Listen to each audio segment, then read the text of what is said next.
The opinions expressed in the following are those of its participants and do not necessarily reflect those of the producers and the Six Talk Podcast Network. Also, the following contains mature material and mild language, which may not be suitable for all audiences.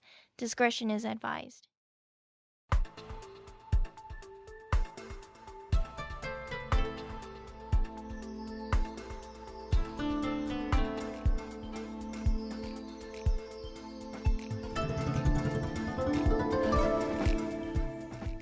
This is the Anime Roundtable Canada, presented by Anime North.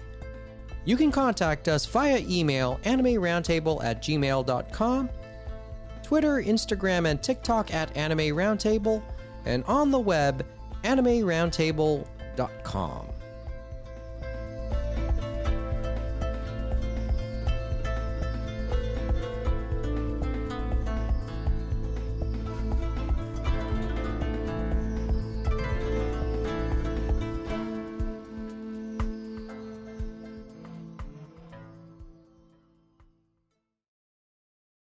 So I'm going to give everybody here a little credit as we begin tonight. Oh, what gold stars will you be giving us, Mike? Okay, one, this is our third taping in as many weeks. Cue the sound effects. Cue the sound effects. Second, to be fair, we are starting a little later than we intended, but Mo asked that we try and tape into the evening here on Sunday evening, September 24th, 2023, because he thought he'd be better tuned to do it. And Kevin and James were fine with that. And by and large, everybody showed up at the same time, albeit a little late, but everybody showed up at the same time. So I will give everybody a little credit. We're not starting shorthanded. Well, we're not starting shorthanded in the sense that everybody who said they would be able to get in today are now here. Mike Nicolas here at 6 points. James Austin, Kevin Ng, Mohamed Sharmarke at other various points in the west end of the Greater Toronto area. Amy Lynn Gregg is probably preparing for work in the morning. Well, of course, we'll talk to her in the very near future. But we wanted to do a third episode in a row in as many weeks because we had hinted about this over the past couple episodes that we wanted to go see this or see this thing we're going to talk about, and it happened. Came and went. We all wanted to talk about it. I think we're in universal agreement. We're raving about this. So let's talk about Yukimura Makoto's appearance in Toronto over the weekend. Shouldn't we be saying Makoto Yukimura? I know they put it the opposite. I know they can go either way. We can go either way. It's just been interesting how they usually do it the traditional Western way. It was interesting how all the press was doing it the Japanese way. It was interesting. Well, I know that's why you're saying that was likely Kodansha's decision, or maybe it was Makoto Yukimura's decision. Who knows? It's weird. I mean, and I think this has become a more, for all I know, it could be even a Japanese government thing. Story, anecdote on the side. NHK World. When I was watching NHK World, yes, a lot of the presenters, especially if they had Japanese names, for a long time were introducing themselves in Western order. So given name first, then the family name second. A little over a year and a half ago, the presenters started introducing themselves by family name first, by surname, and then given name. And I wondered at the time if that was internal policy or was that meant to be almost government policy? And of course, with Japan Foundation, I would think that's a little bit more, they would adhere more to what is generally requested back home. So yes, I think through much of the promotions, did the promotions use surname first? Like on the website or any other promotional literature for this? I don't remember. But I think Japan Foundation did. International Authors Fest, the Toronto International Festival of Authors that I was coming for, some of theirs had it Makoto first and then Yukimura second, stuff like that. So Japan Foundation, I believe, did it in Japanese fashion, Eastern yeah. format, All of yeah. their stuff was in Japanese They order. did it in Eastern style, yeah. Okay. So just a quick aside. Okay. So I do want to I kind of get right to it because it is late enough for us today as we're taping this. But I think let's go basically. I think for the most part, as we talk about Yukimura's appearance in Toronto, we're probably going to more primarily focus on his Japan Foundation chat as opposed to the International Festival. What's it called again? The International Festival of Authors. Keep forgetting their acronym. Yeah, it's Toronto International Festival of Authors. Thank you. Because all four of us went to the Japan Foundation presentation, James and Kevin only went the next day to the festival, which was at Harborfront. There was crossover in the themes for sure. So yes, there was crossover in what he said.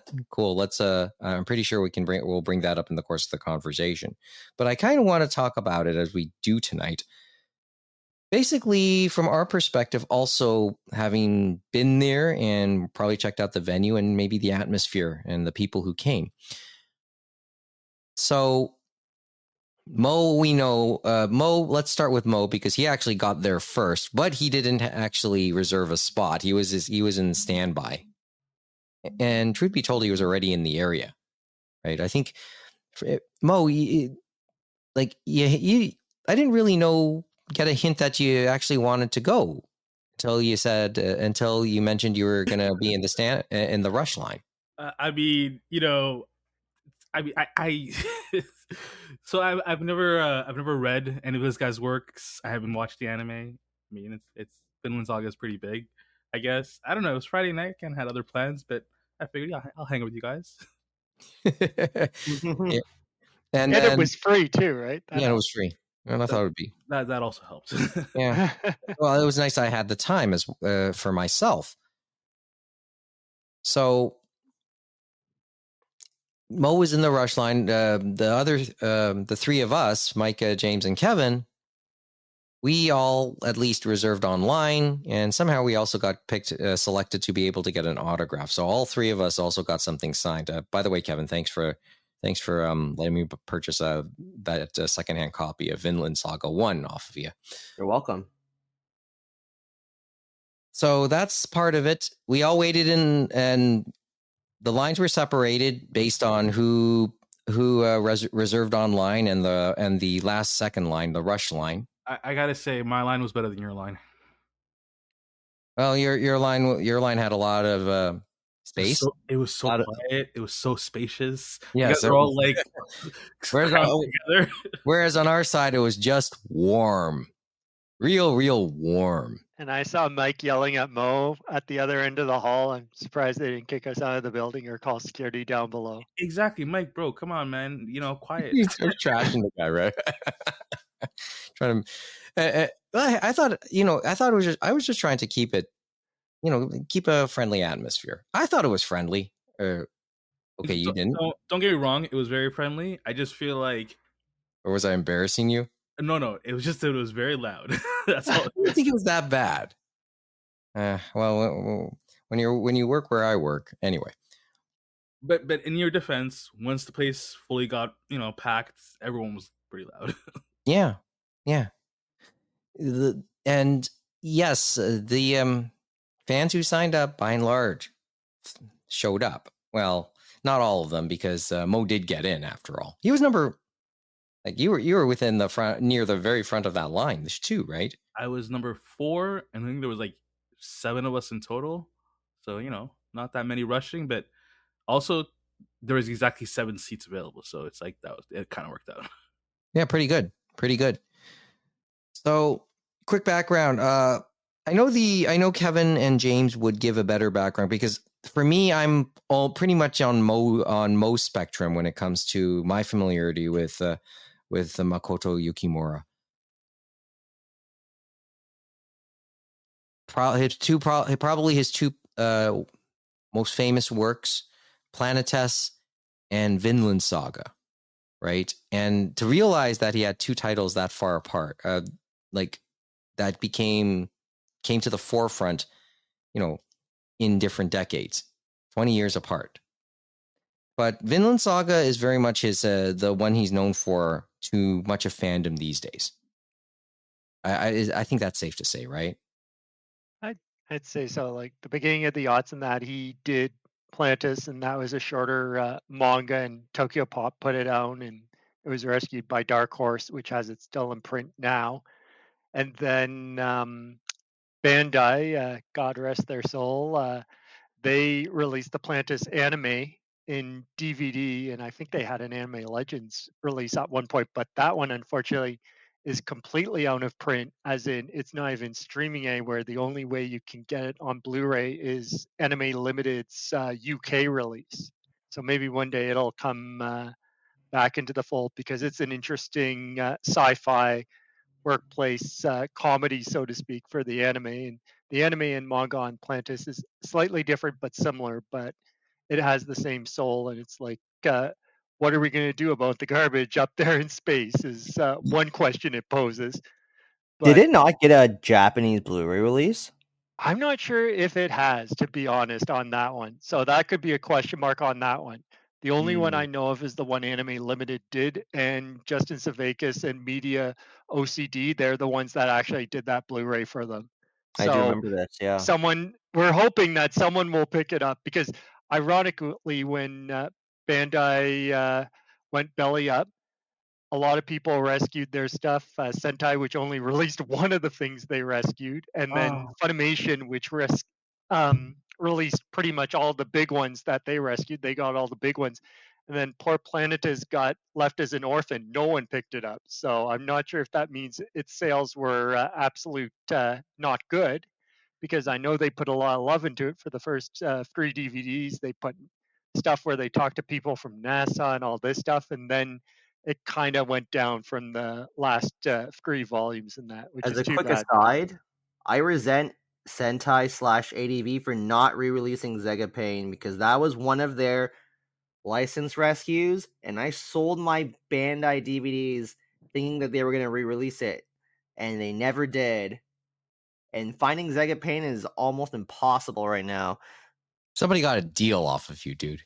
No, I sold it for a good profit, because those went up by a lot back in the day. But anyway, thinking about it, so as you said, Vinland Saga is the one he's known for now. But the thing I guess we keep on forgetting is he started, and as he mentioned in both pails, he started that in 2005. So that's almost 20 years. And as he's been going through, he's had different arcs, and it's been like a very long series compared to Plantis. So it's been an interesting journey, him going through that one. And it's a different genre where it's historical fiction. And then, as we said, yeah, it has gotten the boost because it got an anime. But I think the extra boost he got from that anime is the fact it was on Netflix. So, well, actually, it was on Amazon Prime first, but I think once they got it dubbed and got onto Netflix for season 1, and then season 2 went on to Netflix and onto Crunchyroll, it gave it a bigger boost. I think that's the extra boost they needed. And I think that's where it's where the fans, like his comparatively younger fans have come out of the woodwork, right? I mean, when you get on like any anime on Netflix, it's almost as mainstream as an anime show gets, whether it's done by Netflix themselves in some form or just plain picked up by Netflix. Yes or no, or is it somewhat safe to? Is it somewhat a safe thing to say? Theoretically, I guess. I mean, theatrical releases or network streaming TV. If you if ABC was Notwithstanding, well, I guess the original Sailor Moon is not mainstream anymore in that sense. I guess, as we said, Adult Swim can still have its moments in that for the U.S. market and stuff like that, and they're still working with big names. I know, like Junji Yep. Ito trying to get Spiral out. Yeah, So- they still get a decent amount of debuts for the English dubs. So this is where we're talking. Anyway, where do we really start with Yukimura himself when he came out? And his fans knew who he was. They recognized him the second he came out. Oh, and I guess, do we talk about the Japan Foundation venue a little bit? Because Well, of course they would have to know it's him. Like, who else would be coming out? Granted, if you saw him on the street, not as likely you'd recognize him. But I think he would be able to. Like, he was obviously dressed casual both days and stuff like that. But I think they talked about obviously what he was doing and stuff like that. But it was kind of a breath of fresh air. I feel like every guest we hear about, they're like, we went to Niagara Falls and all this other stuff. And I'm like, I always forget, oh, Niagara Falls is a big thing for some of these people. But he's like, I went to the ROM. I went to go and do some more research for the manga on indigenous artifacts and things like that, and look through at Harborfront Center where he was on. Sorry, he got to go around the venue, so he got to see the harbor, the Toronto Islands, and then he supposedly was all over the place. He was signing books at Indigo, at Bay and Bluer, and stuff like that. And that was probably because Indigo was a sponsor of the festival that we went to on Saturday. It sounded like he was either at Harborfront or the Bay Blur area, because the Japan Foundation is relatively in that area, right? And you guys apparently said that. signed a couple copies of the Beguiling too. Oh yeah. Yeah, we saw like on his Twitter. Yeah, he went to the Beguiling and probably signed some there, and so he went to a lot of different places that I guess you normally don't hear about. So he was really out there exploring the city and doing stuff like that. And then I think you guys said one person that picked up a copy at Bay and Bluer, that Indigo, they might have not realized it. He had signed them and probably brought it to the signing, I guess, and they were in for a surprise. Well, more like I just saw someone posting online that they did buy a copy at Bay and Bloor, and they later realized it was signed. Oh boy! And they made that like triumphant haha kind of response. That's pretty cool. But it doesn't always happen that way. But yeah, it's nice they went around. But the other thing we learned, obviously from both panels, is that he originally wanted to come to Canada. Like, he wants to do his research and stuff like that. And I think, as he said, he had a snafu with a mountain in Denmark that shouldn't have been there. I think he probably corrected it for the Tokubon or the Yeah, book he drew release. a mountain that wasn't there. Yeah. So, as he said, it's like he tries to do his research and stuff like that, like with Iceland, with England, with Denmark, and he wanted to obviously come to Canada because that's where they're at the moment. And he probably wanted to come 3 years ago, but as he said, you know what happened 3 years ago, so he a couple things come on over. So he said he was 3 years late, and so he said this was a perfect opportunity where he could come here to Toronto. And then right now he's went to Atlantic Canada, and he went to Prince Edward Island to do even more research and stuff like that. And he says better late than never. And he said, I'm sure I'm going to find out even more mistakes I've made while I've been drawing and writing this arc. It's interesting. It just sounds like he's so meticulous with the stuff he did, because you could also say that about Planetes too, right? Well, he was a big sci-fi fan. Like, you heard on the Friday panel about who he's reading and stuff like that, and his love of sci-fi. So you could see that's why he started there and stuff like that. And so he knew his stuff when he was drawing and writing that. Mm-hmm. And I'll come back to Planetes a bit later, because I just want to pick Kevin's brain on this idea, and I guess James, you're anybody else too. James or Mo, if you want to chime in when I give that idea a bit later on. But okay. I guess with him wanting to do the research, that's how we lucked out and the opportunity for him to come to Canada, because he's now been here, and then he was at San Diego Comic-Con in July, and that was his first time at an event in North America. So, he supposedly had fun at that too. Oh yeah. Okay, so let's start to dive into this just a little bit. First thing, I as we start this, first thing that came to mind easily, or looking back, the one thing that pops out in my head was the title of his Japan Foundation discussion, and I said this, and Kevin, you were there when I said it to the person who organized this, who coordinated this event. The Pursuit of Purpose: Charting Vinland with Yukimura Makoto. That was the title of his of the Japan Foundation presentation on Friday. The Pursuit of Purpose. And within all that, within the hour plus he spoke, the meaning of the title took on, well, more than a few. He talked about his purpose in depicting Vinland Saga the way he has, which is to say, very, very violently. He talked about the idea of purpose with himself as an artist and with himself as a person, and how he's gone about his life to this point.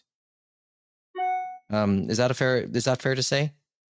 I mean, that's the probably as I wouldn't say Cole's notes, but it's because it's even further, it's even more broader than Cole's notes. But I think that's probably just to really begin to sum up the discussion, if I'm to do so within 60 seconds. It was just really about, his impression of purpose, his impression of purpose and everything he's and everything that surrounds him right now. Right. Mm-hmm. It was just I thought a perfect title, a perfect theme to what he talked about at Japan Foundation. Yeah, makes sense given how Thorfinn's sense of purpose changes throughout the course of the manga. I think they talked about that. Yeah, like with the relationships between fathers and sons on both pals, and the relationship, as he said, between violence and the search for peace and stuff like that. Yeah, the purpose and of then violence. the other factor, and he had said this, that his favorite arc is the farmland arc, and that's because he's saying people can change, and he says that was the one he was really worried about when drawing and writing, because he's like, that's the toughest thing to like engage with readers, because he's like, okay, most of my readers going to leave me at this point, and to make it believable that someone can change. Mm-hmm. I was trying to figure out how we talk about, how we start to go through the chain of everything he talked about, that at least on Friday. It's okay if I just and for what it's worth, I wrote like 3 pages of notes as he was chatting. So, Bro, really? Yeah, I did. James, Kevin, you can back me up on this. You saw me writing the entire time. I mean, to be fair, you got some pretty good seats. I didn't see you write because I was also writing notes on my phone. Yeah. So James probably had his eyes forward. Good for you, James. So can I go through my notes, and then maybe we, as we do this, if something comes up, feel free to bring it up. Okay. You don't mind? Go ahead. Not at Okay. all. Okay. So yeah, and I'm going to read every single thing I wrote verbatim, and then we'll just go through this. Yes, had been looking forward. Shorten points here and there to make them more succinct, if you'd like. Sure. Had been looking forward to coming to Canada. He's especially enjoyed the weather. Apparently, it's very warm in Japan right now. Yeah, I guess it is still humid and still summer, like, because we saw him on both days. He had some long sleeves and that, like he had a Darth Vader hoodie on the Friday. Yeah, that was hilarious. Like that, so. That was hilarious. And by the way, during the autograph session, he apparently got some gold ink on that too. The ROM visit, he did mention that. Mentions his life, his daily life as an artist, and says doesn't get that much sleep, and he's caught up on a lot of that since coming to Canada. Doesn't look like it, or he didn't. Well, maybe he was he looked fresh enough to say, that. Well, out of all of them that came, he was definitely the most energetic, and he was ready to go. I'm guessing he's going to feel it when he goes home. But as a mangaka, he is, as he said, he's very lucky because he only releases 1 chapter a month. As he said, yes. I don't know how the guys that do the weeklies do it, but he said, I do get a bit of time to like formulate the story in my head. but he's like, there's like 2 weeks where he's just trying to plug it on and just try to get it done. And how he said the whip is on him. Mm-hmm. Hey, side question: is this like not planned out? Does he like not have a a roadmap or something like where he's Himself? going? Oh, you mean So for yeah, his- as he said in both panels, he knows, like he starts out, he knows where he's going to end. It's just a matter of filling in the gaps and stuff like that, and how he wants to get there. And so he's obviously he said he hasn't changed his vision for the end in the end, but how he gets there has changed on a few things. Like he did talk about the one arc people wanted him to do in Byzantium, where they go there to get the funds and that to actually go to Vinland. And he said, well, I really wanted to do it, but he said I couldn't do it because he wanted to visit Greece. He wanted to visit Istanbul. He wanted to probably visit some spots near the Black Sea and Ukraine and that. And because of world events, he said, yeah, it just was not a go for him on that to get that done. So, yeah, just one of those things. Oh yeah, likes outdoors on his free time, and he does. Because of the chapter, doing a chapter a month, probably gets a fair amount of free time. I guess he can chart his course at this point in his career, which is kind of like which I guess is a holy grail for a lot of artists, right? Well, I was thinking he doesn't probably think that big of himself, because there was a question in the Saturday one, and it was one of those ones from the audience where it could have went either way. And especially when the guy wanted to ask 2 questions, but he was comparing him to 2 big manga artists and stuff like that. One of them being the creator of Berserk and stuff like that. And he was just like, oh my God, these 2 guys are gods. I don't think I can do that. And he's like, I think about it was the Vagabond creator, wasn't it, Kevin? Where he's like, I'll finish that for him if he can't do it. Well, yeah, that was during the Tifa panel. Tifa, So he was saying, he was commenting on how he was a bit surprised how Takahiko Inoue, creator of Vagabond, Slam Dunk, and Real, still isn't drawing it at the moment. And then, yes, he jokingly was saying that, yes, I'll finish it. But he figures those 2 are like, obviously he looks up to them, and he joked about how well, not joke, but he was serious about in regards to Berserk, where he was planning and they were coordinating to meet with Minura and stuff like that, the creator of Berserk. But he said unfortunately he passed before that could happen, and yeah, I'm sure he had regrets about that. But he said he looked up to those 2, and he keeps himself very grounded. It sounds like we saw him very jovial fellow and stuff like that, but very grounded even as an artist. But I think there is that sense, wow, these people have come, like people even on the Saturday thing, they said, no, you're loved, and people telling him about how he's inspired them and stuff like that, from questions from the audience and to some of the people we saw that were getting signings on both days. So it was interesting and stuff like that, and he still keeps himself very grounded, stuff like that. Well, it was kind of cool. I mean, now that I hear this part, that a lot of his fans that on Saturday kind of compared him to Inoue and Miura. I thought, okay, pretty cool. I have one more comparison to make, but I'll make that towards the end as well. So, okay, violence. On Vinland Saga and violence, no internal balance, just draws what he can. But he asked himself 20 years ago, as he began Vinland Saga, he asked himself, does humanity need violence? Is it necessary for humanity to continue, despite our overall dislike for it? So the way he put it, I think, at least as I wrote it, saw all the violence in his heart and brought it out on the page. And having said all of that, he's still looking for the answer to that question. I will say that when he said that, I was like, dude, what was your life like growing up to have that much violence in you, you know? Yeah, because it sounded like he's had a pretty ordinary life. It was funny because he described himself as not a great student. He felt in high school. Yeah. And on the topic of purpose, he just saw himself as becoming a manga artist because he just couldn't see himself in a more conventional line of work. And that was at 16, as he said. Sorry?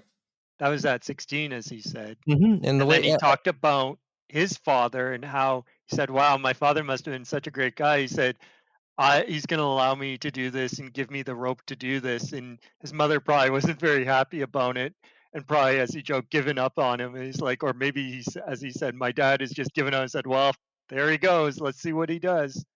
Mhm. But especially in Japan with their culture and stuff like that, And the because way it's a that very tumultuous occupation to be a manga artist, as we know. but he's And made so, himself, carved out something. and then I guess he said it comes to him too, because as he said, he has 3 sons, and so he kind of is now imagining it through the eyes of a father and stuff like that for what his father did as well. And that's why he really came out and talked about how much he respected his father now, right? Correct. Yeah. That's like, because now he knows, now he has an appreciation for what his dad might have been thinking when he was 16, because maybe he's about to go through it himself. And I thought that was, that was a really a telling comment, right? Okay, let me go through the notes further. All protagonists are strong, but can you be nonviolent and weak to be the main character? But I did like him bringing up superheroes and laser beams. That was fun. yeah, start to have doubts. Move the story from a central pillar of strength, made a character who was very ordinary and just works and is kind. No real attachment to power. You can do all these superhero things, but if you're not nice, what's the point? And that's what he said about his main character. Yeah, because the powers are neutral and stuff like that. It's what's inside the person, right? And as he said in both panels, he says, "I'm just a normal guy. I'm a weak guy," and stuff like that. And it's like this search for peace and stuff like that. And do we need violence? And so it kind of worked his way towards Vikings and stuff like that to bring out this sense pursuit of purpose, almost as the title of the panel on Friday said. Yeah. Oh, okay. Talked about his other main character on Canute. Tries to make a world of nonviolence through violence, but doesn't really know how such a world would work.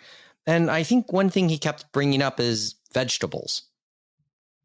You don't like them, but you know they're good for you.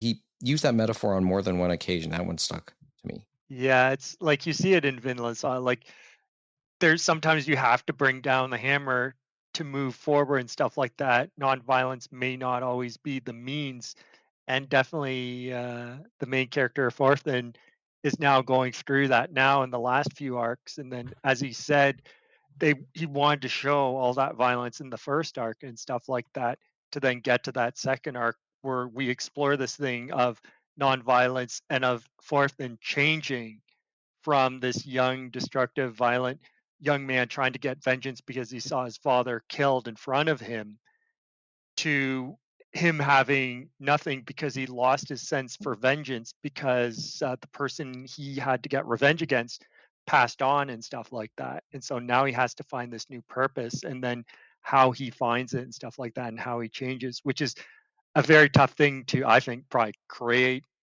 through words or through art and stuff like that. And he managed to do that and to inspire people to keep on reading it, which he said was his biggest concern.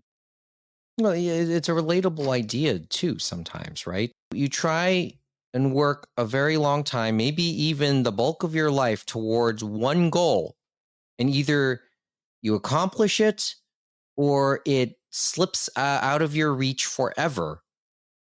And then what's next? Right? I mean, that whole idea is relatable in that sense, right? And then for Canute, I know, like, for that character, remember, it's kind of based off an actual historical figure who did go to England and basically conquered it and stuff like that. But in regards to Canute, like, he is, as he said, yeah, he's doing it through violence and even through violence against his own family and stuff like that. So it's interesting on him where he says, "I'm taking care of all these Vikings that are violent and stuff like that so that they can, like, move on and find purpose in this world and show them the light and stuff like that," which kind of did happen in real history where a lot of them they took over spots of Europe, but they then didn't say, okay, now we're running things the way we normally do it. They actually converted to Christianity and stuff like that and got in touch with the local culture and stuff like that. And that's kind of what he's doing and stuff like that in a way. Mm-hmm. So it's a very different method to Thorfinn, where he's trying to do it where he's just doing it on his own, saying we can do this through peace and we can do it through negotiation, trying his best not to raise his fist or to use violence after he had lost his purpose and stuff like that. And it's a tough thing. And so he actually does convert to Christianity as well, but takes a different look at it throughout the saga. Yeah. Interesting. I mean, which leads me to like what he said, his last line about those two characters living two different paths, and to this point, he doesn't know which one is the right one. I don't think anyone will ever will. But he just said he had to draw, contrasting ways of going about life. And there was this, and then I think the presenter, who I know is a professor, a U of T prof, and works at the ROM as well. I think it was Max Dionisio, I believe. I believe that was the name, yes. Correct. As for his characters being tragic characters, he doesn't know. He sees himself as an observer or camera operator. He just draws what the camera in his head sees, not what he wants to see. I guess you mentioned, James, he does know how he wants Vinland Saga to end. He just doesn't know the path he'll take to get there. And I think that's what this line says as well. It just comes into his head. Makes sense. And we had talked about that before. I remember when I was talking what we heard when we went to TCAF about another manga artist. I think a lot of them have that vision at the end, and it's as they all seem to have say, it's the journey to get there, changes and stuff like that. But a lot of them stick to their core ending or their core value and stuff like that. Very rarely do any of them monkey around with that final point they want to get to. It's just how they get there. Jun Mayuzuki said the same thing at TCAP this year. It's a consistent line, at least from, I've heard more than a few different Japanese creators have said this. And it's not just in the manga side. It's sometimes on the music side. It's a common line Yoko Kanno makes as well. When she talks about her composing her music, she just says it pops in her head. There's no particular process. If you think about it one way, a lot of series get canceled after 23 to 30 chapters or whatever. So you usually do want to have an ending in mind in case you get axed. Oh, okay. Yeah, and then you can rush towards that, I guess. Yeah. Right. Okay. We talked about the research. We talked about how meticulous he's been known to be in his research. So he went at length about his depiction of First Nation peoples, especially most notably the Mi'kmaq tribes. And he didn't have much to work on. The best he could do was just find some online resources. This is where he kind of like pumped up Kodansha, because they said they facilitated and helped him a lot with the research he needed to do. Kodansha openly got a lot of love throughout this presentation. And I know we've been ragging on them earlier this year, but I just thought, to be fair, maybe sometimes they do some right. At least Yukimura has mentioned or shown some love to his publisher. I think a lot of the big publishers usually will help out and stuff like that. Obviously, they're big names, and a lot of their ones, if they need to do the research, they'll try to help them as much as they can. And if they can give them more time, they will give them more time to do the research trips or to find the right online resources or connect with the right people, which we know. And then the other thing is with the Japanese publishers also now owning a lot of the overseas stuff or having those connections to overseas manga publishers, they can connect with them to then connect with the original creators. It's not as disconnected probably as it used to be many, many decades ago. Kind of the further consolidation of the industry, right? For better or worse. And we're going to talk about that later. Because he talked about Kodansha USA, of course, as well. And that can help him in the research on the Canada side. And as we said, he's going to Atlantic Canada and to Prince Edward Island, where this current arc is happening, and obviously the Micmac were in that area and stuff like that. And as he said, he definitely tried his best to make sure he got it right. And sometimes you never know, you can still get things wrong, but he still worked with two people, I know he said, from the Micmac to get things going, even though he said on the names front, he had them name a lot of the native Micmac tribe members, like the shaman and the one girl that is kind of the liaison between the Vikings and them, like the people Thorfinn brought over. And it's interesting, as he said, they all give him a name, and he's like, how am I going to fit that in a word bubble? But he still figures these things out. Yep. And he says he wants to be as authentic as possible despite his limitations. That was a bit of an amusing I comment. don't know. It was a funny comment, I thought, right? But he came across as very respectful about the Micmac. And then the even influences. reading it, like, see, that's the toughest part, is we know a lot of things on our end, and so when you're reading it, you have our lens on it, and I've had my lens on it, and I think he did a good job and stuff like that, but there's still things we know from historical context that he has in there, and I think he's still being respectful with that historical context, because you do see things where they're trading between them and stuff like that, and alcohol is mentioned, but we know that has been a problem historically and stuff like that. And then even recently they talk about disease and bringing disease from Europe, and that was a historical problem and stuff like that. But everything he's done, I think he's done respectfully, and he's portrayed both sides very well and stuff like that. And I think people could respect it, how he portrayed it through his fictional work. Mm-hmm. I will say now the next note I have here is about when he would go to the East Coast. You already kind of hit on this, right? He expects to find his inaccuracies, but he does, as much as he looked forward to it, he does expect to see whatever he got wrong so far. Once again, kind of striving towards being as authentic and meticulous as possible in his depictions, right? So he knows he's been on the wrong side of a few of those. And he expects most of them, I think, for manga careers, they try their best and they still have their little flubs here and there, and you hear about them, but they still work through and stuff like that, and it's interesting to see how it goes. Mm-hmm. Okay, the rest of my notes we sort of hit on already. The whole, when he came to the conclusion he wanted to be a manga artist, the whole bit with his parents.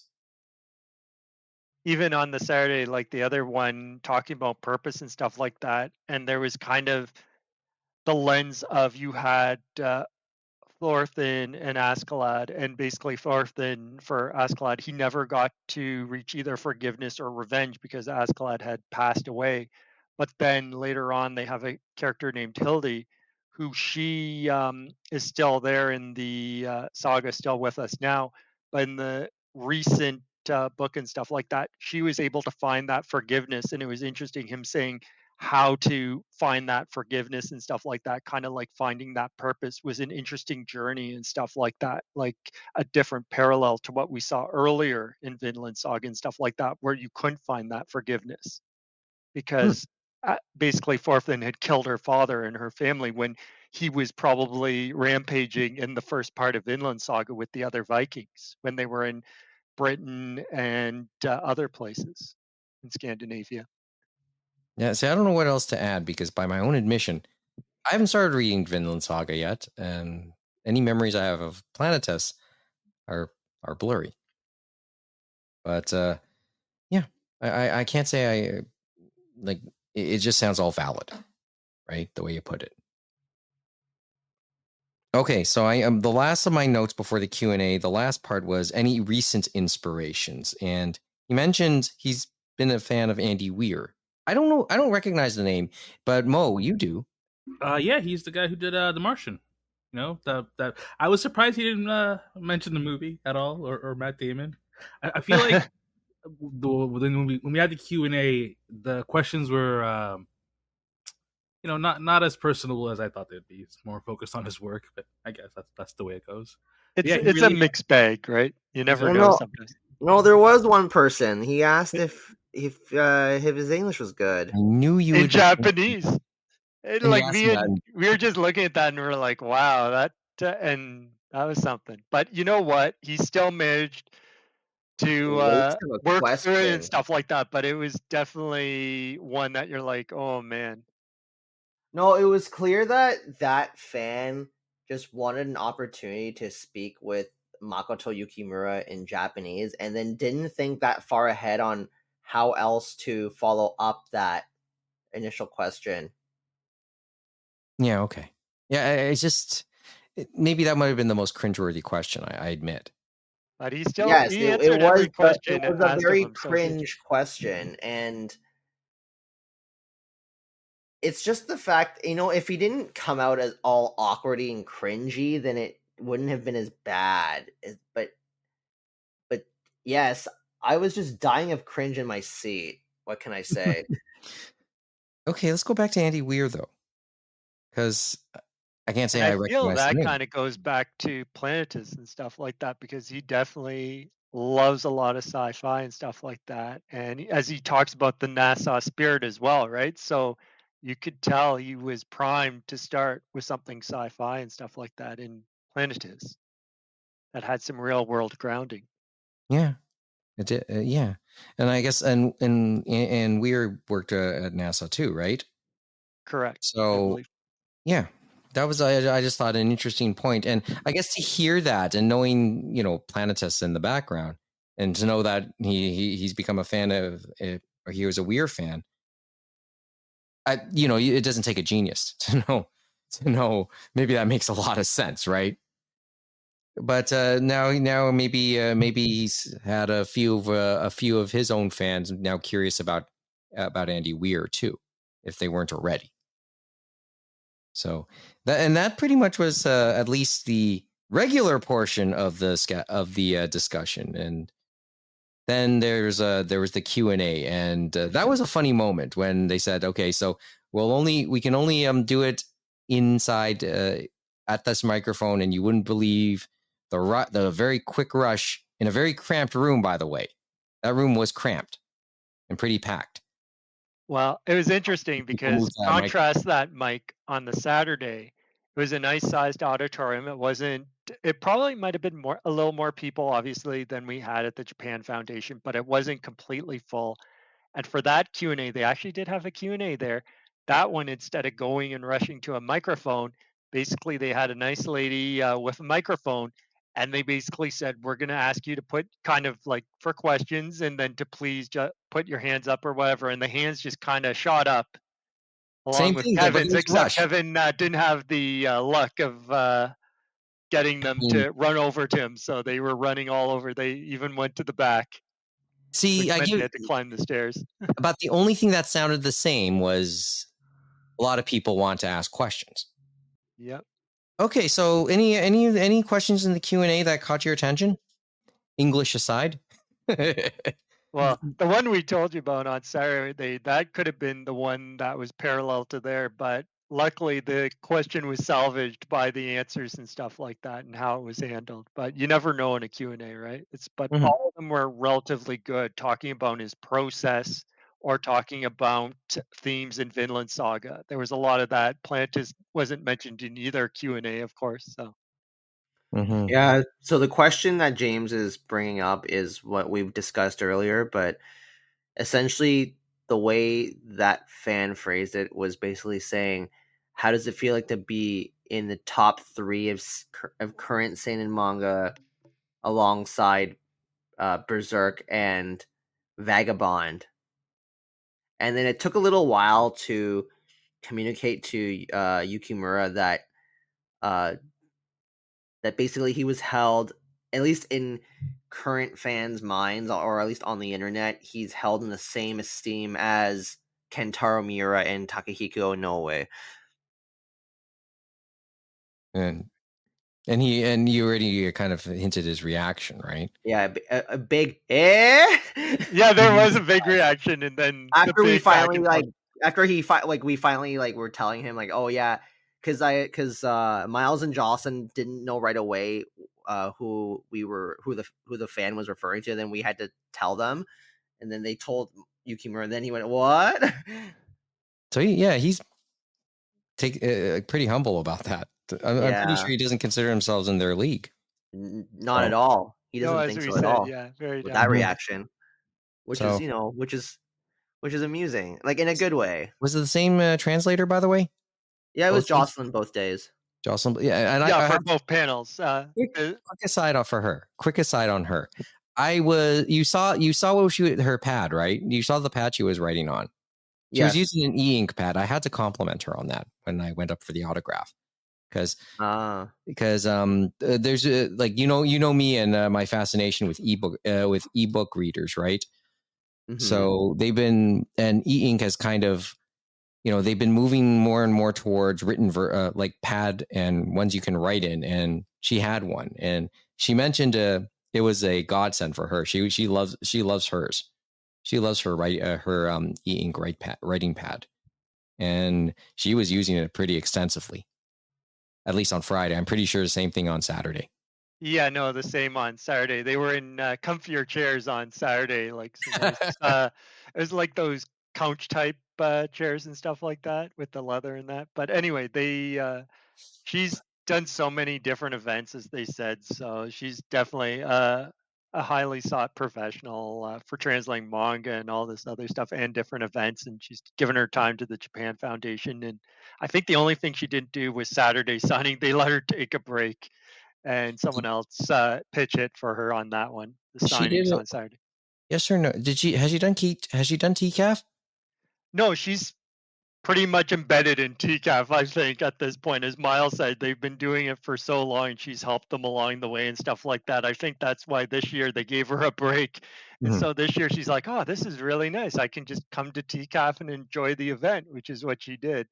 Because that was at the Glacier Bay table where she just happened to pop by and was just saying hello to them because she had done translation work for them. Oh, that's cool. But she is local. She is in Toronto, and then she goes between here and Japan and in between, as they say. Mm-hmm. Okay. Anything stick out in the Q&A? First encounter with Vikings. A Swedish author had some novels adapted into anime. That was probably a lot of Japanese first encounters with the idea of Vikings. I forgot the author's name. I forgot the anime. If you remember, like James? a lot of, I can't remember off the top of my head, but I feel like was it NHK or whatever? Remember, they took a lot of classic European children's tales and things like that, and then animated them, right? Into anime during the 80s and things like that. And I think that might have been one of those ones. So it probably was broadly shown across Japan. So that definitely makes sense. Okay. And obviously, it wasn't the type of Vikings we saw in Vinland Saga, which was a more accurate portrayal and stuff like that, with the violence and trying to reach Valhalla and stuff like that. Yeah, a fairly brutal depiction, of course. Mentioned his favorite story arc so far, right?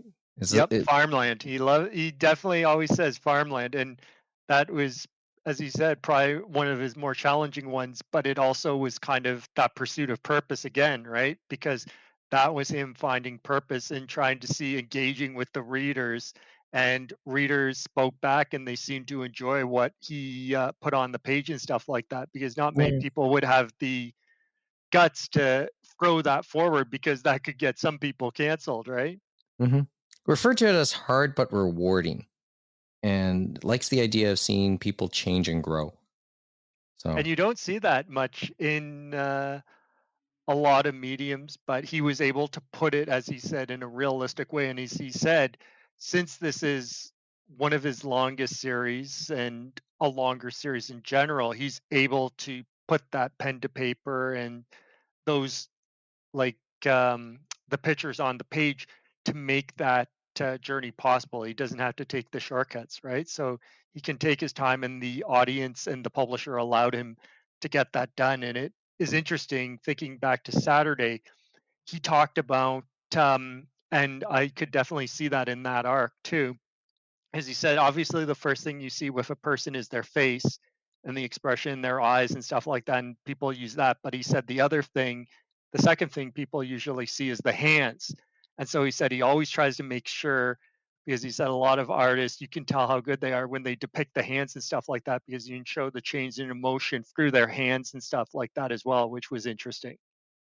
No, I have nothing to add. As I said, maybe I have to start reading it too. I at least have volume 1. Talked a little bit about I refer to it as writer's block moments. Talked about, okay, you can't come up with an idea, and how do you deal with that?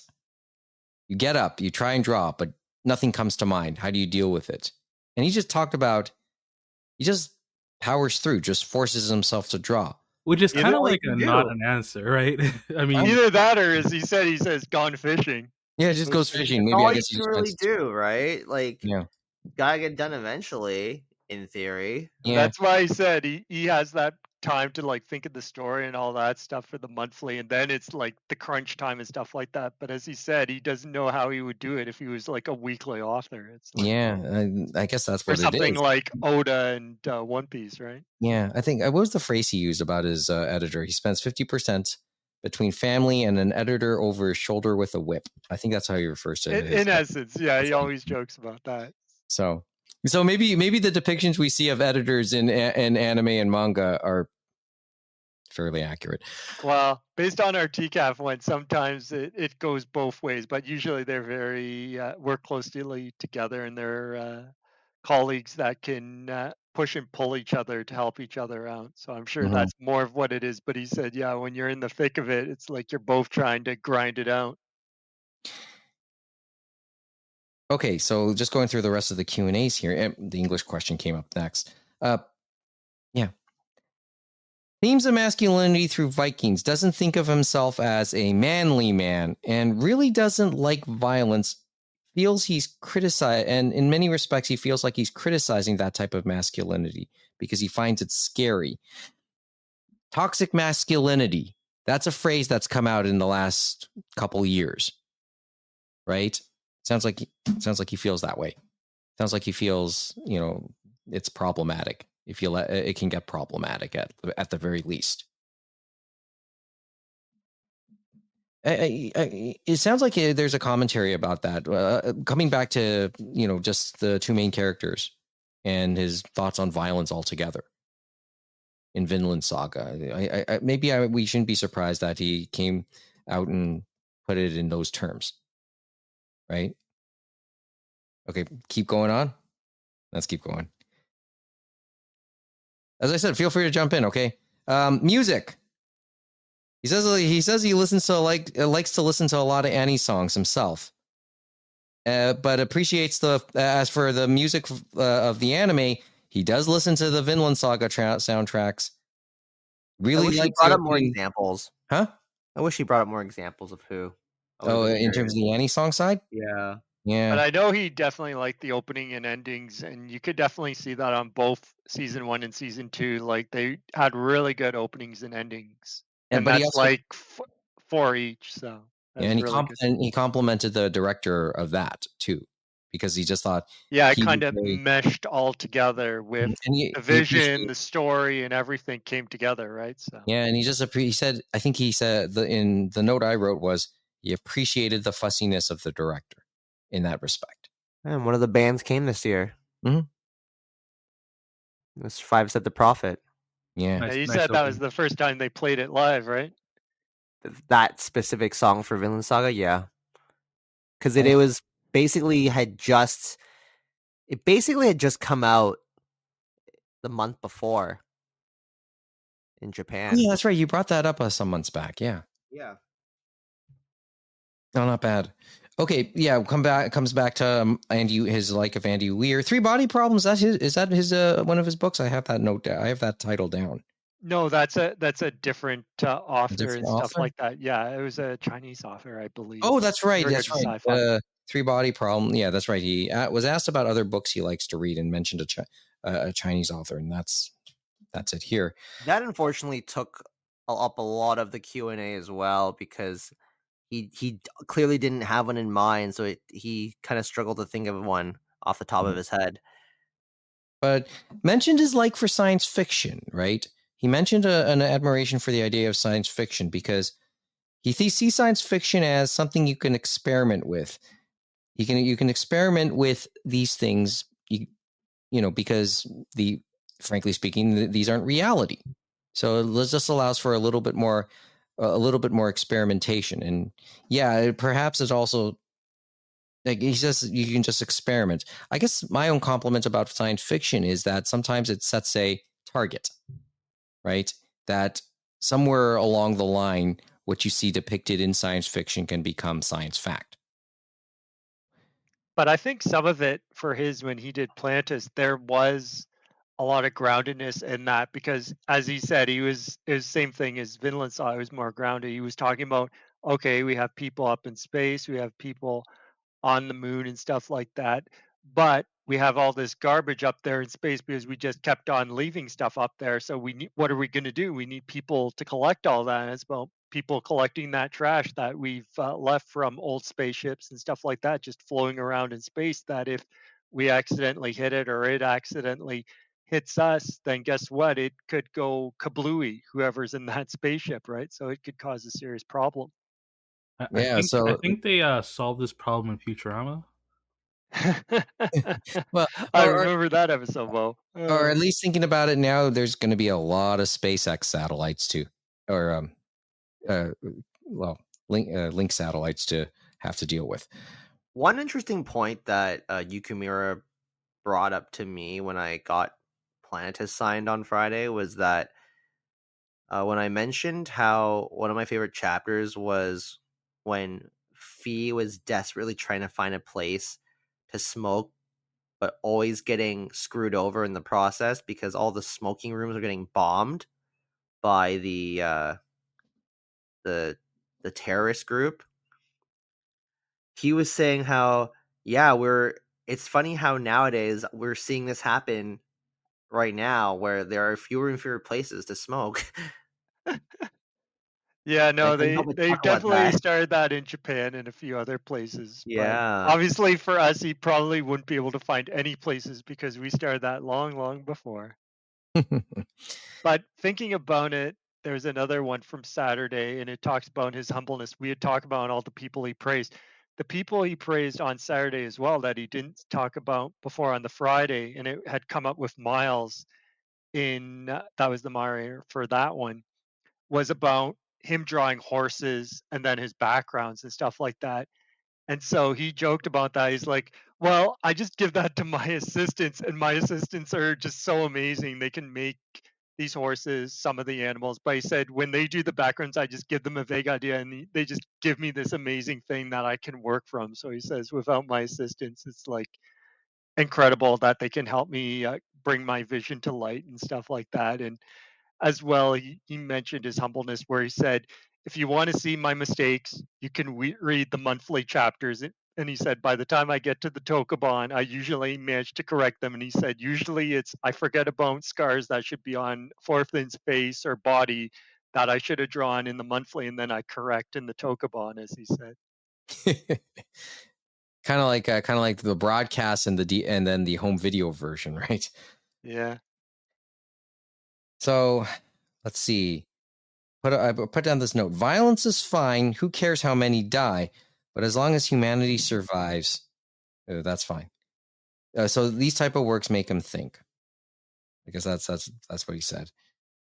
And my last note here said, in creative process, thinks of end goal, then goes back to a point where he can advance again. So I think this is what you were getting at, right, James? Thinks of the end goal, but then he has to backtrack about how he's going to get there.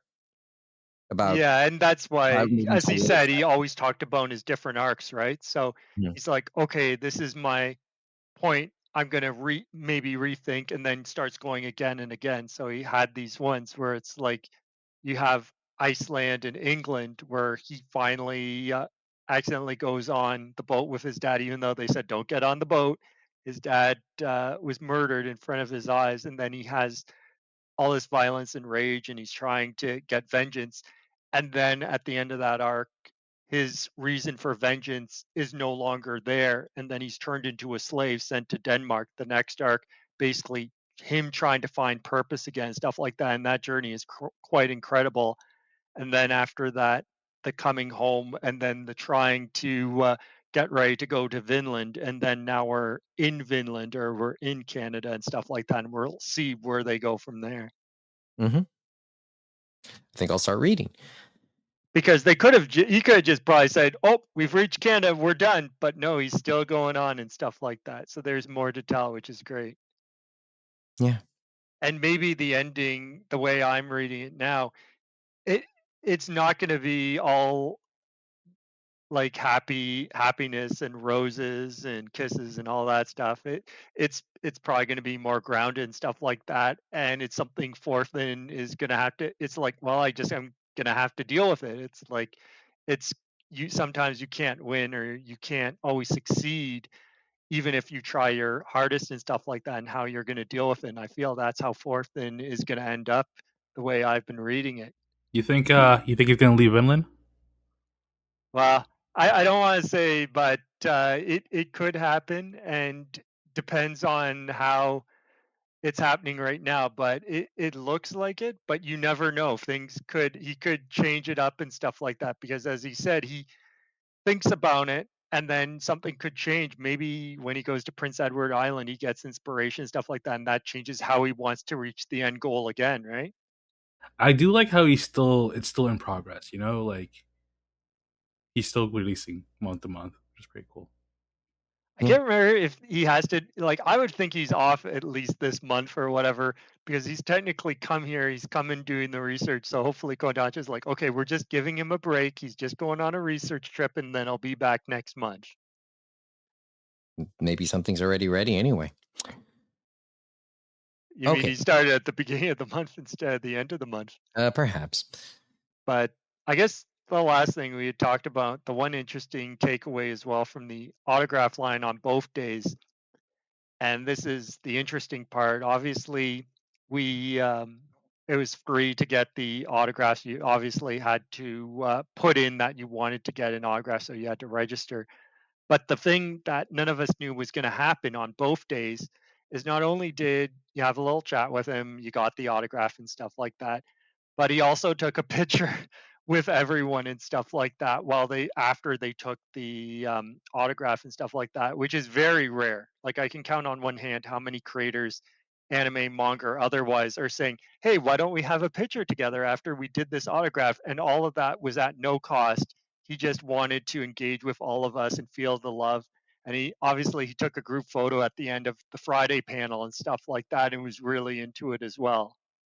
Yeah, he was just cool to talk to. I think everybody had like a minute or two to chat with him as he was signing. And I think about that too, because I talked to Kevin too about, on the English side for anime and stuff like that, some of the dub actors, and even obviously on the North American side for just voice actors, whether it's games, cartoons, or even older actors and stuff like that from hit series and stuff like that. You think of how many times, okay, you got to pay this much for the autograph, you got to pay this much for a photo with them, you got to pay for this much if you want to have a voice recording on for your answering machine from them and stuff like that. And you understand why some of them do that. They're trying to make some money on the side because they can't make as much on the main gig, right? So when you get it for free and you get all this love, it's like, wow, this is pretty incredible. So there was a lot of people, as he said, that brought him over here, and he gave a lot of love back. He didn't have to take pictures with us and stuff like that and spend all that time. So it was really incredible, because you rarely get that kind of access sometimes. Yeah. So what were the words you exchanged? Kevin, you already hinted it, right? You already hinted the words you exchanged with him. Right? Yeah, that was one of them. And then on Saturday, I actually mentioned to him how after the Japan Foundation event on Friday night, I went with two of my friends to go see Nicole Byer at Meridian Hall or the Sony Center or Did the Hummingbird you get there Center. in time for that?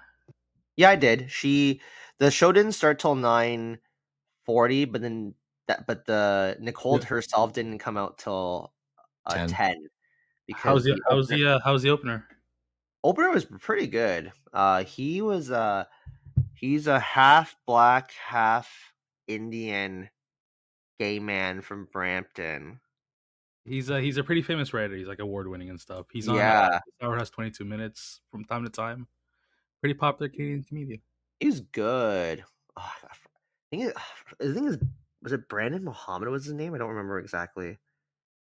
Like his name was, I think his name was Brandon for his first name, but so after the show, I mentioned how I went to go see him, and then they had watched some of Vinland Saga, but then they needed to take a bit of a break because of the violence. Like they, not that they didn't like it, but they just felt like it was a bit excessive at the time for them. So then they took a break. But then I mentioned how like it gets a lot less violent later, and they're like, oh, okay, and then they are thinking of resuming it sooner rather than later. So yeah. So then I brought that up to him on the Saturday, and then he thanked me for not losing any more fans. James? No, I think on Saturday I just said I hope he enjoyed his time here, and I hope he gets a lot out of going to Atlantic Canada, and that's beautiful out there, and he enjoyed that. And then on the Friday, I just asked him, and I said that I was really impressed that he had two different genres, and he was able to make them a success in regards to Plantis being short and about sci-fi, and using his interest, and then switching over to historical fiction and just making it a long running series and stuff like that, and to keep it going since it's been almost 20 years. And he said, yeah, it's tough, but I just, what I mean? He keeps chugging along and stuff like that. And it's all thanks to the people that help him out, and obviously the fans as well. So Two things. To your point, I just told him look forward to the seafood out east. But I also brought up one other thing, and this is to your point, what you just brought up. I just said I found it. I just told him how impressed I was that he could make two different titles that have found like multi-generational audiences. Like in Planetes, it's a very it much of its audience is an older audience. Like and in that first in our lineup, and just for reference, there were three batches of people who got to do autographs at Japan Foundation. They divided all of us up into three different groups. In my lineup, there was a gentleman who was clearly in his 50s, and he said to me that his son got him into Planetes. Nice. So I thought that was really cool. So I found it really interesting that he was able to, in like over 20 years, in two very different generations of fandom, he was able to find audiences from two different generations of anime fandom. Because obviously his Vinland Saga is the more mainstream of the title. It has the broader audience. It has a decidedly younger demographic right now. But Planetes has been around longer. And I mentioned to him, I did watch the odd episode. Much of it's blurry, more than 20 years later. But the fact that he could find an audience with two very different titles, with two very different generations of fandom in two different times, it says a lot about how about his commitment. Remember, and you guys used the parallel with Miura and Inoue. The parallel I use is Rumiko Takahashi, because we've talked about this before, that she's been able to make a couple titles that have appealed to different generations of fandom as well. And I'm looking at Yukimura in a similar light, not the exact same way, obviously, but a similar light now that he's accomplished something very similar. How many manga artists can say they were able to come up with titles that appealed to different in different times, in different decades? And like, how many? The only other person I could probably think of is, to any degree, is the guy behind Love Hina. Kawamori. Sure. But like, you can't. I'm sometimes hard pressed to think that. Certainly right now. Mari Yamazaki. I'm sure. It's technically in one manga, not two, but I digress.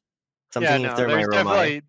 there's definitely some people in Jump and stuff like that probably have done the same thing. Sometimes with the exact same series, you can think of Oda and One Piece crossing many decades with just One Piece alone and the But many that's just one. fans. Yeah. You know what I mean?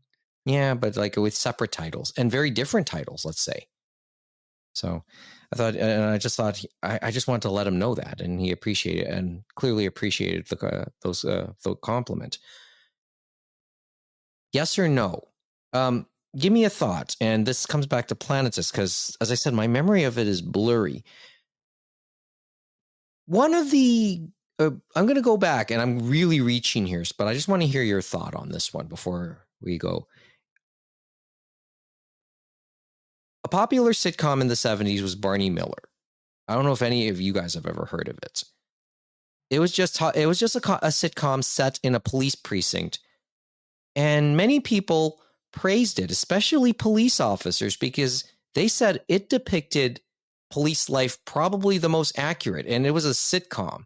Because many of them said the daily grind of being a police officer, it had some very subtle, very mundane moments.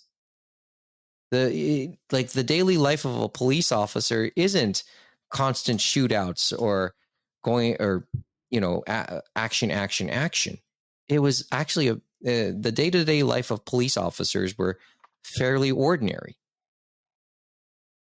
Am I thinking the same thing with Planetes?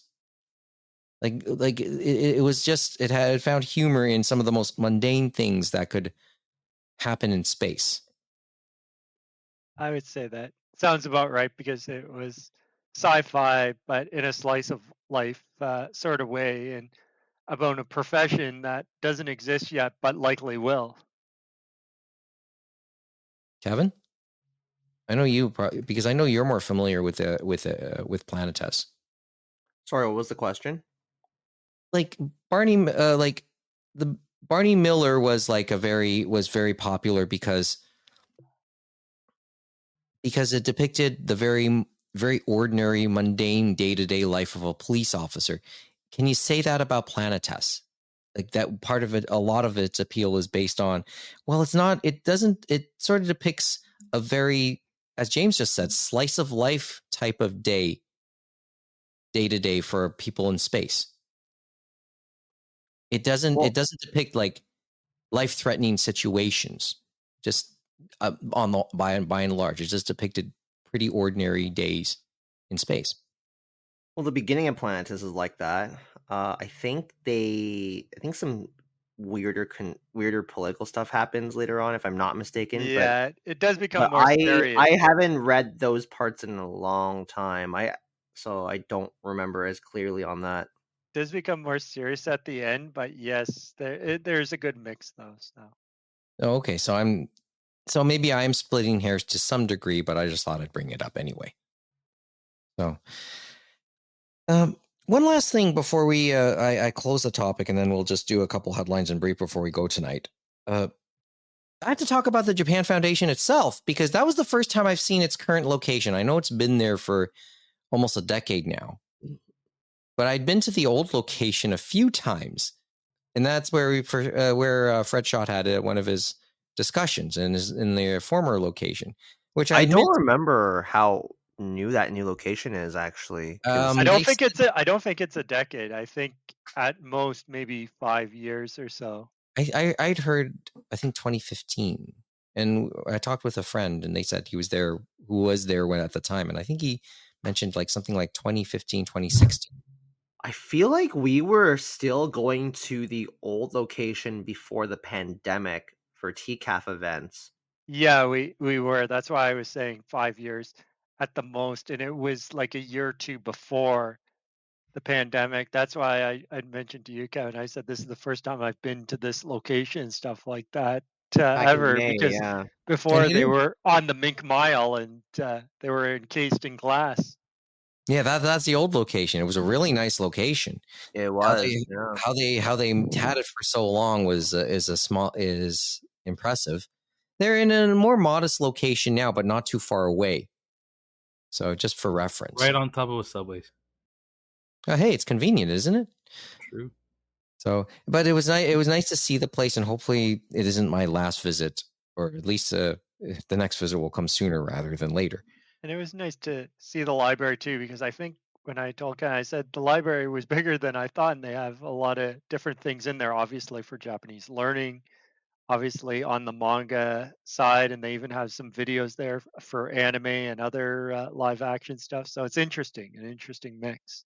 Mm-hmm. And they also said they have stuff digitally, which is interesting too. So even if you're yeah. outside Toronto, you can probably access it. I'll probably at least get a digital card at some point to do their overdrive stuff. But yeah, that was Makoto Yukimura. Hope he's enjoying things out east. Okay, before we go this evening, just a couple of headlines in brief. I think we had a menu of four things, but I think we're kind of short for time. So let's just go for just the two big ones. Wait, what were the four? What were the Well, four? So Haruhi's announced another volume and a concert, and a 20-year concert, by the way. So that's just like a nice to see another volume out. Mm-hmm. And then Yen Press will put that out in due time, so that's cool. That's cool. It sounds like Jamie Lee Curtis appearing in the live-action One Piece is all but a go, because the two have been because Curtis and the showrunner of the live-action One Piece have been conversing on Twitter. Sounds like it'll happen. I'll believe it when I see it, but yes, it looks optimistic. Okay, because it's assumed that she'll play Dr. Kureha. Who is integral to the arc where Chopper gets introduced. Mm-hmm. Okay, two big things on the business side. Which one do you want to go with first, Right Stuf or Studio Ghibli? Go with Ghibli. Yeah, okay, go Ghibli. Let's go with Ghibli first. TV Nippon to acquire Studio Ghibli as a subsidiary.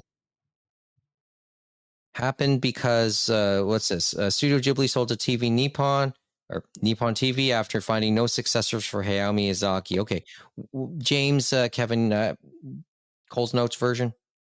So they had wanted Goro Miyazaki to take over and stuff like that. That's what the word on the street was. But Hayao Miyazaki did not want his son to take over and stuff like that. And Goro told them after they asked him, he said no, and it was probably out of respect for his father and stuff like that. And so, like a lot of Japanese companies, and we had this happen in the visual novel space with Key, where they decided to sell out to Tencent because their ownership was getting old. And it's like, well, what do we do? And so they're having this issue with the aging population in Japan. It's like a lot of people don't have succession, like successors in the winds and stuff like that. And so for Ghibli, it's like, so what do we do? And so they had a long running relationship with Nippon TV. And basically, they came to agreement that Nippon would acquire 42.3% of their shares to become the major shareholder and basically keep Ghibli alive and stuff like that. Yep, even after they leave and stuff like that. And that includes the merchandising, the theme park that they just opened. And so probably once Miyazaki and Suzuki are gone, they're probably going to go into overdrive because, as we know, Suzuki wasn't happy when he found out some of the Ghibli executives behind his back were selling way more merchandise than he wanted them to. And that's usually not how it goes. So I'm sure they're going to be selling more merchandise once Nippon TV is able to and stuff like that, and promoting the theme park even more. So, well, Suzuki chased away his successor because his successor or ex-successor called him out on using Ghibli funds to employ his Southeast Asian girlfriend who's like 30 years younger than him. So kind of forced their own hand there on that part. And they supposedly say that Goro was approached a number of times and stuff like that. So that's interesting. It's just interesting when we talk Goro, because we've talked at length about the up and down relationship between father and son there. And I don't know what to make of it. There's an up? Huh? Honest question here. There's an up? I know. It just registered that you asked that question. But it was just interesting that Goro's name came up, and this is sort of how it went. So okay, or we can but just yeah. wait until Hayao dies. It's all cool. okay. Then he can He take what, over had the the reins. Yeah. subsidiary had the Nippon TV subsidiary, sure. He's But maybe Nippon- got another Hayao's maybe got another like 10, 15, 20 years. Depends on how much Yeah, nacho he eats. and okay, let's measure that in movies. How many movies? I'll say 2. Cool. but supposedly Nippon TV, supposedly they had started last year, so this had started last year, and they came to some sort of agreement. But they'd had the relationship supposedly since 1985 when they showed Nausicaa on their Kinyo Roadshow and had done work with Ghibli since then and stuff like that. So they obviously felt comfortable, just like how they feel comfortable with G Kids doing their international releases for their movies and stuff like that. So I think it'll work itself out. It'll be interesting to see how it turns out for them because remember how Madhouse, remember they used to be doing so many things and stuff like that. And then they got acquired by Nippon TV and they still do stuff. It's just not as excessive as it used to be and stuff like that. But they do, I feel like, more movies now and stuff like that. Okay. Let's just see what happens. But obviously, sounds like the deal will get done. Well, there is one more thing from Ghibli that was kind of interesting and Okay, related. bring And this that up. was Car. You have to bring up the car. yes, Hayao Miyazaki. So everyone knows about his car that he even put in Castle of Cagliostro, and that was the Citroen car that he has, and he still was driving it to the office even while he was doing this latest film and stuff like that, The Boy and the Heron. And so supposedly in Japan, unlike anywhere else in the world, basically they were asking people like the elderly and stuff like that, probably 80 or up or whatever, but since they have so many elderly people there, could you please give up your driver's license? We'd rather you not drive. And supposedly Hayao Miyazaki and some people decide they're going to show leadership and actually give up their driver's license, unlike everyone else in the world where you can take it from my cold, dead hand.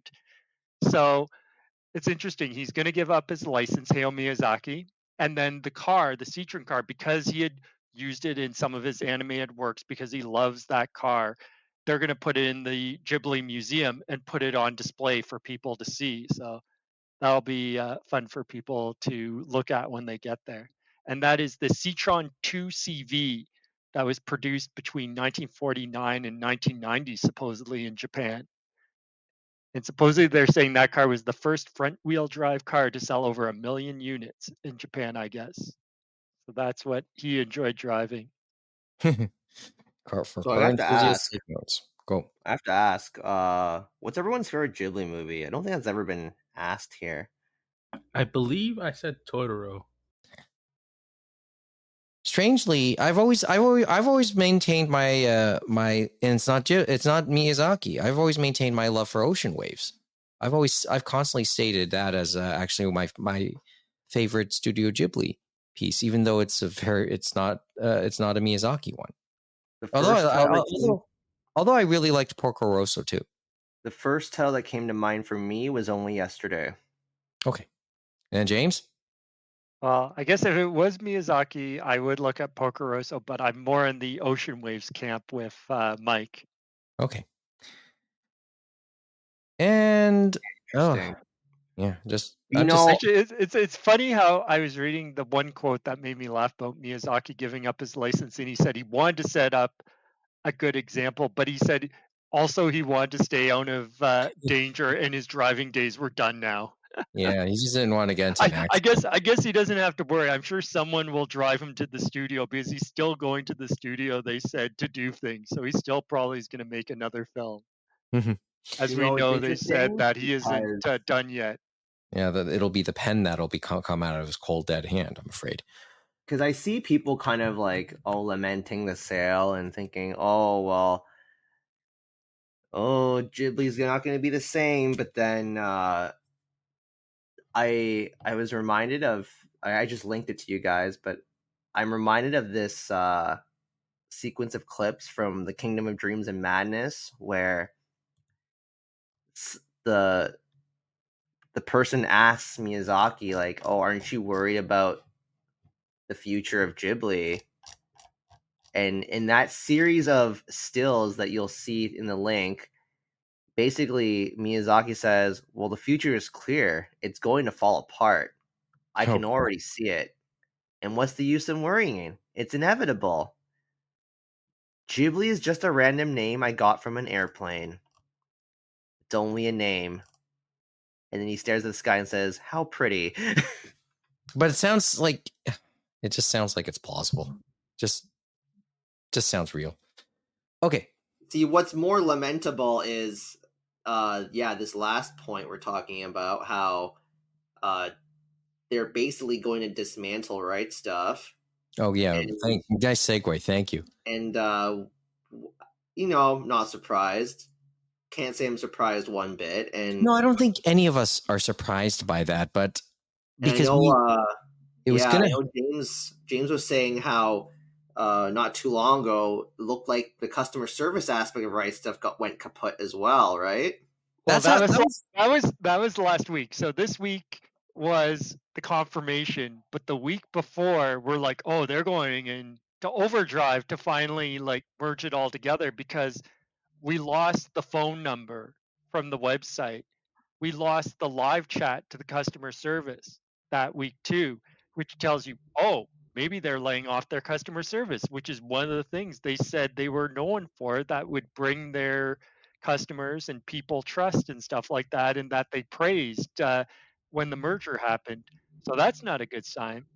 And that then chat was so fast. And then God Anime basically went kaput and no one could buy it that same week. So that's another question mark right there. I think God Anime was gone for a little while more than last week. I feel like it's been 2 or 3 weeks since people weren't able to order God Anime. Yeah, but people are really talking about 2 weeks ago. And then the other thing that happened earlier in the week or 2 weeks ago, Black Clover was on daily special for like 4 or 5 days. Oh yeah. And they hadn't really changed it, and it was the manga, and so that was kind of a tell too. It's like maybe the person who was doing that just disappeared, as they say, right? So you had that. Obviously, Sean Kleckner left last December. Then his right-hand woman, Christine, I think it was Christine Morgan, but it was Christine. Christine Morgan. Yeah, left in March and stuff like that. So they had no executives there. And so I'm guessing it was run out of California under the emerging businesses platform for Crunchyroll, which the fellow Terry Lee does. And so he was running it out of there. And so I guess now they're just going to use that Iowa location as a warehouse and stuff like that for them. And so now it's like, okay, we got to merge everything, and just like Funimation became a part of Crunchyroll, and all that dubbing stuff in Dallas just became a part of Crunchyroll. Now Right Stuf has become a part of Crunchyroll and stuff like that, and that's where we're at. Yeah, it just sounds like they're funneling everything. Like anime, everything is just going through Crunchyroll and Sony. Now it's even more on the physical goods too. It's just, it feels like Sid Vicious the wrestler. I am Sid Vicious, and Sid Vicious rules the world. And that's where that seems to be. It just feels more and more like Sony's ruling the anime world. That Crunchyroll is really, really doing this. The thing is, like Kevin said, this was coming. We knew this moment would eventually happen when Crunchyroll acquired Right Stuf. We were already buying from Crunchyroll anyway, by proxy and stuff like that. And so here's the thing: if the packaging stays Right Stuf quality, we won't have as much to worry about. I think it's going to go towards the Crunchyroll store side. That's what my gut's telling me on packaging, because that is why they're freaking out. I think they're already letting out, as you said, customer service is gone. So now we're just going to have to send in a form and hope we find a human being one day to answer our questions, because that was a great thing, to be able to call someone and talk to a real life human being. And you know what I mean? work I'm gonna something out and miss stuff like that. And then I'm we gonna did miss have Alucard talking to me on the phone, telling me that to was just give me a moment, and for Captain Tyler to also tell me to wait one moment, and then usually yeah, get through most of within mine 5 was minutes. Captain Tyler, yeah, from Crispin Freeman. But Yeah. But it was the thing is, I know their customer care. They went through a lot during the pandemic and stuff like that, and they sent emails saying we're just asking you to be nice to our customer care people, and that happened across a few industries. And so I feel this is like a double whammy on them and stuff like that, because I think some of them may have known that was coming. Probably Sean Kleckner was hoping that he could delay the inevitable, but I think he had to find an exit strategy. And unfortunately, this is how it turned out and stuff like that. And some people have done parallels to Star Wars and stuff like that being sold to Disney, or LucasArts sold to Disney, that by Lucas. But you only can do the best you can do. Yeah, It's I'm not surprised. I think Sean probably saw it coming, but I you don't think know, yeah, what? I don't think it's as bad as Gen was with Funimation, stuff like that. Buy back, sell again, and stuff like that. No, it's Like I not have nearly more the same faith in level. Sean Kleckner in that, because I know people have made some comments, but I think he was trying to do right by everyone, and he did the best he could. Well, oh, you don't have anyone taking over, so that's just what you got to do. that's just, and it's the evolution. It's just the And way that's business has just evolved. how It small business, it's like you got to find a path and stuff like that. And the past probably closed in, as we know, especially once everything started consolidating and stuff like that. And who knows how many years he had left based on selling physical goods and stuff like that. Because remember, Crunchyroll stores there, and they would have pushed a lot of the merchandising on their side, and that would have been the last part of the physical thing he could still deal with. yeah, just as I said, it's Yeah, just the evolution. and just some quick notes Before we go for tonight, the audience. So, Dirty Pure Kickstarter still ongoing. That's They not being did send affected so far as we're aware. They did send an update on that. So the day of, they sent an update saying they'd send more updates. They gave 2 of the episodes that they dubbed. They gave a link to, and you could watch it for a few weeks. But they had one from the director, and then from someone at Nozomi. So they said, "Don't worry, will be completed." I knew that likely was going to happen. I bet you they had that in the contract as Yep. well between Kleckner and Crunchyroll. They also said for Nozomi that the Macross stuff they had announced, and any of the contracts they have, will still be released and stuff like that. And they And said that all the Nozomi stuff is fine for the time and being. and this fact that all the Gundam stuff, which is their deal with Sunrise, is probably still going to continue and stuff like that. So the Nozomi thing is going to be okay. The other thing is, as they said, John Cerabella had put Oh, something out this. there on YouTube saying his contact at Right Stuf had told him that they're no longer going to do or accept his live action stuff. So that's going to be a question mark going forward about how much of the stuff is going to transition over to the Crunchyroll store. So that's a question mark to be had. The other thing is in the FAQs. So they talk a lot about US and Canada. Luckily, we're in Canada. So all of our stuff is going to transition as if it's normal and stuff like that. And any pre orders we've done will still be shipped to us, and we'll still be able to order. Who knows about free shipping We'll for see about Canada? that, James. That could be something that could be sacrificed, but we'll have to wait and see. But I the big still have volumes of Natsume's Book of Friends back ordered from a Right Stuf sale from over 2 years ago. The problem is those books are currently out of print. So wow. we'll sure. see if those get fulfilled, which I don't think they will. Yeah, there's certain times where maybe they may say cut the losses and say no, but I think for the most part we'll be okay. But everyone outside of US and Canada, they haven't said anything about transitioning accounts. They haven't said anything about are they going to be able to order through the Crunchyroll store, because the Crunchyroll store basically deals with Canada and the US and stuff like that. So there's a lot of question marks about everyone outside of US and Canada that haven't really been answered to their fullest. They And already then- announced which countries they won't serve. Okay. Mhm. Do you Yeah, remember which countries? I'm guessing it's just the usual suspects.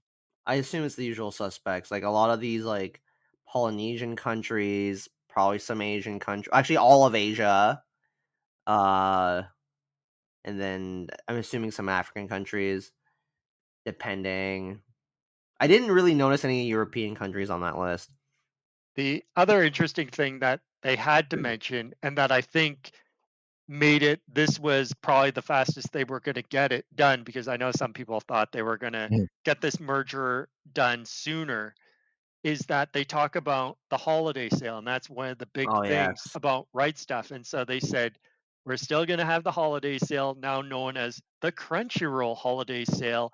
And they say there may be some changes to the way the sale operates. So you never know. Maybe you'll be playing 40% above recommended retail price. Who knows? Okay, But James, that's just silly. Okay. All no, right. I hate to tell you, but the other thing That's not even a sale, James.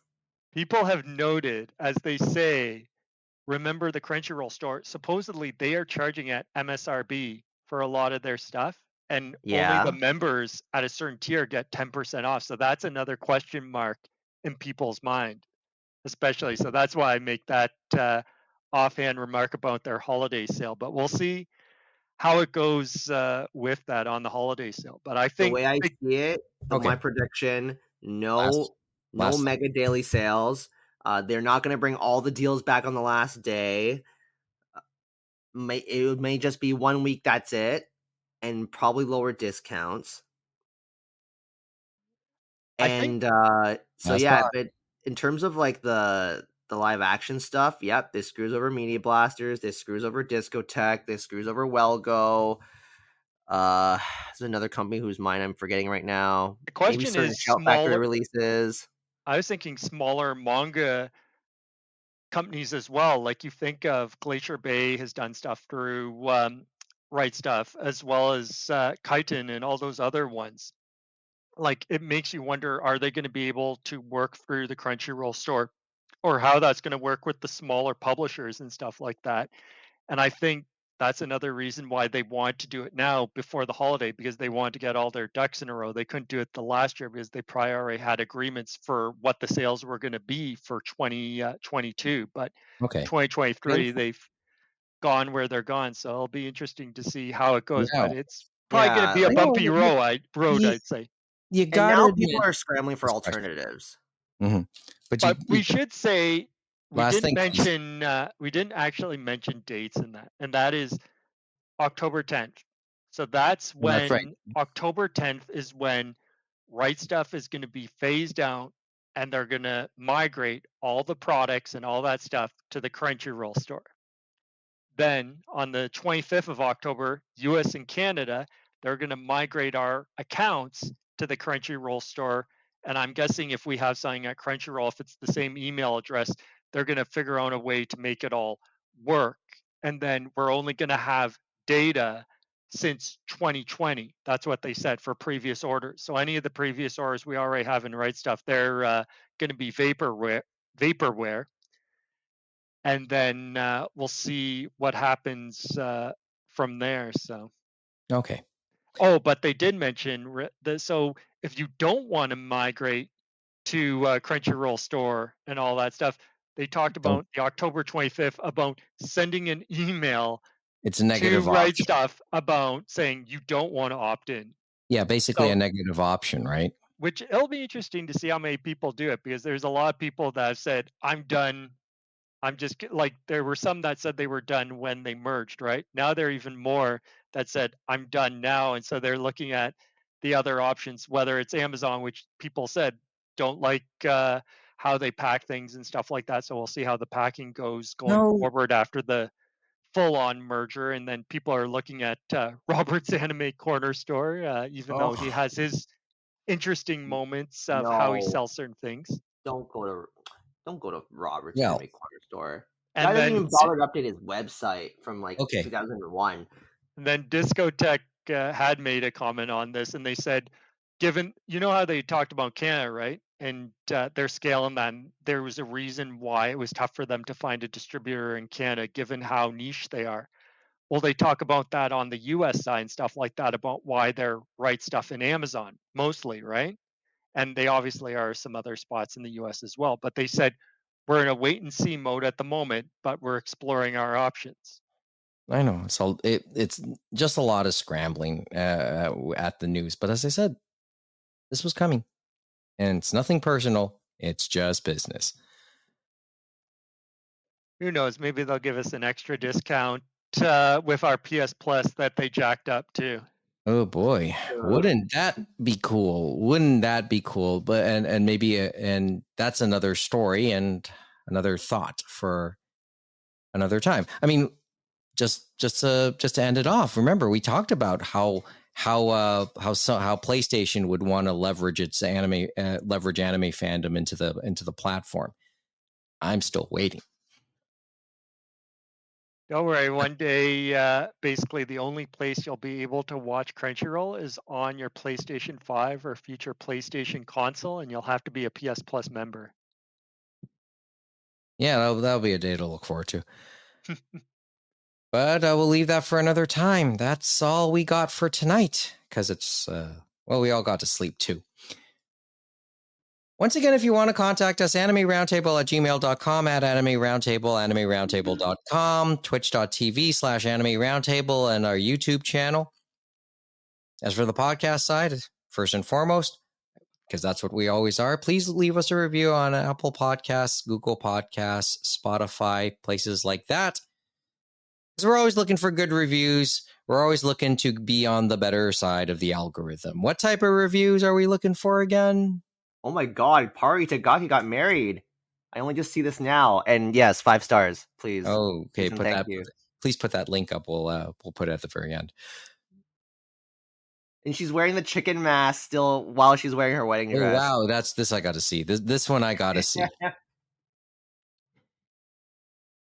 Well, yes, 5 stars. 5 stars. We've long met quota, and we'll always try to do at least a couple recordings every given month. But give us a subscribe, like, or follow on any of the platforms we're on so you can be notified whenever we do something. Also, if you have a Spotify account, please check out the Anime Roundtable playlist for a list of music based on things we've mentioned on this show.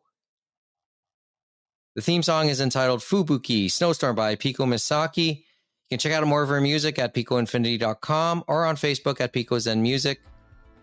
You could have listened to any anime podcast in the world, but you decided to listen to this one, and we all really do appreciate it.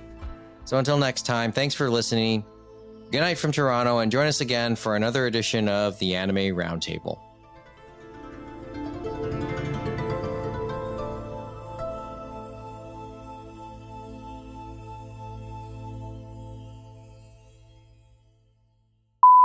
Just sent you the Twitter link. Gotta see these wedding photos. Well, it's only one photo, but... Hey. So the Twitter translation is, got married. My food diary for the past 3 years has been made by my husband. I would like to continue drawing fun manga using my husband's power of food as fuel. I'll see the photo in a moment. And bless you. Thank you.